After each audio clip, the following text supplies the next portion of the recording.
సిరిపురుగు వీరు భువనచంద్ర రచనలో ఆధ్యాత్మిక వేదాంత భావనలు సామాజిక హితం. సభకు నమస్కారం. భువనచంద్ర గారికి ఈ అవకాశం ఇచ్చిన విస్తార శంకర్రావు గారికి, వారి కార్యవర్గానికి ధన్యవాదాలు తెలుపుతున్నాను. ఆ సబ్జెక్టు భువనచంద్ర గారి రచనలో ఆధ్యాత్మిక వేదాంత భావనలు సామాజిక హితం. ఈ రచనలో చాలా అందరూ ఎక్కువ పాటలు ఎంచుకున్నారు, మనసులో కథ ఎంచుకున్నారు. మనసు పనులో కథ నేను చదివాను, అయితే అందరూ అదే చెప్పారు, నేను అదే చెప్తే బాగోదు. ఉన్న చిన్న సమయంలో ప్రయత్నం చేస్తాను వీళ్ళంతవరకు చెప్పాను. ముఖ్యంగా భువనచంద్ర గారు తన చుట్టూ ఉన్న సమాజంలో ఉన్న మానవుల స్వభావాలు, దానివల్ల ఏర్పడుతున్న సమస్యలు, వాటి పరిష్కారాల కోసం ఎక్కువ వెతికారు. అలాగే వారి ఎక్కువ ప్రాధాన్యత ఇచ్చింది ఆత్మతృప్తి అనే దానికి, ఎలా మనం ప్రయత్నించాలి అనే దాని గురించి చాలా బాగా చెప్పారు. గురువుల ద్వారా కానీ, మా స్వామీజీల ద్వారా కానీ, ఆయన విన్నది కానీ, చూసింది కానీ, నేర్చుకుంది కానీ మనకి కథల రూపంలో చెప్పారు. ముఖ్యంగా నేను ఈ కథలో అన్టోల్డ్ స్టోరీస్ భువనచంద్ర గారి కథలు, బోధనానంద అమృతం, పాండీ బజార్ కథలు తీసుకున్నాను. అలాగే కవితలో మహాప్రస్థానం తీసుకున్నాను.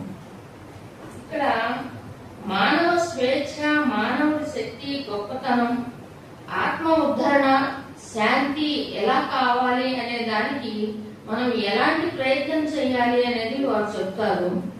ముఖ్యంగా మనిషి తను ఒక పని చేయాలి అనుకున్నప్పుడు కానీ, ఎదుగుదలలో కానీ సరైన ప్లానింగ్, క్రమశిక్షణ, సరైన సమయంలో సరైన ఆలోచన, సరైన నిర్ణయము, ఆచరణ లేకపోతే తర్వాత పశ్చాత్తాపడ్డా ఉపయోగం లేదు అంటారు. ఒక మనిషిలో అనేక రూపాలు, ముసుగు కథలో మనకి చెప్తారు. అనేక ముసుగులతో ఉంటున్నారు మనుషులు, అసలు మనిషి ఎక్కడున్నాడో తెలియటలేదు అని బాధపడతారు. మనకి నిద్ర, మరపు, ఆశ, మృత్యు అనే వరాలు ఇచ్చారు దేవుడు అంటారు. నిజమే, ఇవి నిజంగా దుఃఖంతో పొర్లుతున్న మనుషులకి ఇది ఎంతో శాంతినిచ్చే అవకాశం భగవంతుడు మనకు వరంగా ఇచ్చాడు. ఇది నిజంగా నిజం. అలాగే జనన మరణ చక్రంలో తిరిగే మనుషులకి కులాలు, మతాలు, ఇజాలు ఎందుకు అంటారు.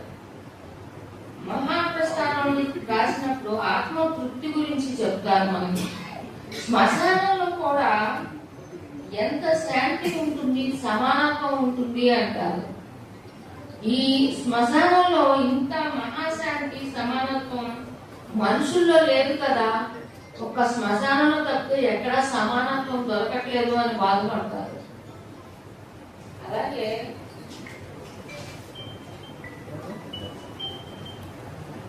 మనుషుల్లో పాదరసంలా జారిపోయే మనుషుల గురించి చెప్తారు. వాటితో చాలా జాగ్రత్తగా ఉండాలి అంటారు, ముఖ్యంగా ఆడవాళ్ళు.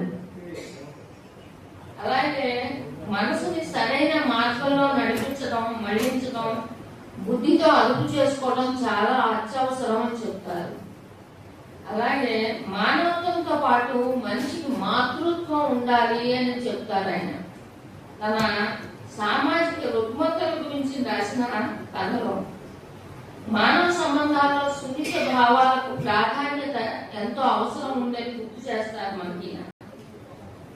వేరుపురు కథలో ఆయన ఒక మాట అంటారు, మనిషి తనను తాను తెలుసుకోవడానికి ముఖ్యమైన ప్రయత్నం చేయాలి, లేకపోతే ఆ మనుషులు పురుగులు లాంటి మనుషులు ఉంటారు, వాళ్ళు చెట్టును తొలిచినట్టుగా జీవితాన్ని తొలిచేస్తారు, జాగ్రత్త అంటారు, ముఖ్యంగా ఆడవాళ్ళకి.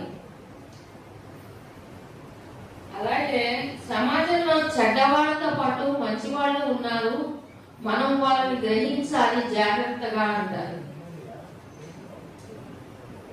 మనిషి తనకి బాగా కష్టం ఏర్పడినప్పుడు, చెప్పుకోలేనప్పుడు తనలోకి తను ఆల్చే తాబేలు చిప్పలోకి దూరిపోయినట్టుగా మౌనంలోకి జారిపోతాడు మనిషి అంటారు. అలాగే మరో కథలో అన్నం పెడితే చాలు అంటారు. అన్నం పెడితే చాలు ఎంతసేపు అయినా అనే కథ చాలా దీనంగా ఉంటుంది. ఒక గొప్ప జీవితం జీవించిన ఒక స్త్రీ, ఒక అద్భుతమైన జీవితం జీవించి కమాండింగ్ గా బతికే స్త్రీ తన స్థితిని నుంచి జారిపోయినప్పుడు ఎంత అవమానాల పాలవుతుంది, ఎంత కష్టాలు పాలవుతుంది, ఎంత భయంకరమైన స్థితికి జారిపోతుంది అని మనకి చెప్తారు కుముదం కథలో. తర్వాత మనసు తలుపులు ఎప్పుడు తెరుచుకుని ఉంచుకోమంటారు ఆయన. ఎందుకంటే దేవుడా నువ్వు ఎక్కడా అని మనం పిలిచినప్పుడు ఎవరు నన్ను పిలిచేది అని ఆయన అడుగుతాడు. అప్పుడు నీ లోపల నుంచే ఆయన పిలిచేది, కాబట్టి నీ మనసు తలుపుని తెరుచుకుని ఉంచుకో అంటారు ఆయన. అది మనం చాలా గుర్తుపెట్టుకోవాల్సిన విషయం. అలాగే కవులకు ఒక హెచ్చరిక కూడా చేశారు. ఓ నగ్న కవి నిజాన్ని అణిచి నిజాన్ని వెలికి అంటారు. ఇలాగే పూర్ణచంద్ర గారు నిజాన్ని విత్తనాలుగా చల్లు, నిజాన్ని నీతులుగా మలచవద్దు అన్నారు. అలాగే చైతన్యాన్నే కదా మనం శాసించేది, మన్ని కాదు అంటారు. అలాగే కన్నీరు మనకి మూలధనంగా ఉంటుంది అంటారు. మనిషిలో దేవుణ్ణి చూడు కానీ దేవుడిగా మనిషిని చేయకు అంటారు. ఇలా చెప్పుకుంటూ పోతే భువనచంద్ర గారి రచనలో ఎన్నో ఇంపార్టెంట్ విషయాలు ఉన్నాయి. ఏముందని సార్ ఈ శరీరంలో ఎముకలు చర్మం అని అంటాడు ఒక పాత్ర. నిజంగా అది ఎంత సత్యమైన విషయం. ఒక శరీరంగా మనం లేవు, మనం ఆత్మగా ఉన్నాం. ఆ నిజాన్ని మనం ఈ కథలో బాగా అర్థం చేసుకోవచ్చు. అలాగే మనం చైతన్యం, మనం బతికున్నంత కాలం మన చైతన్యం ఉంటుంది, మన మనసు కళలు కంటూనే ఉంటుంది అంటారు. ఇది నిజమైన నిజం. కాబట్టి ఈ భువనచంద్ర గారి రచనలో మనం అంతర్గతంగా ఉన్న ఆధ్యాత్మిక భావనని, సత్యాలని మనం గ్రహించగలిగితే మనకన్నా అదృష్టవంతులు గొప్పవాళ్ళు ఉండరని నేను భావిస్తున్నాను.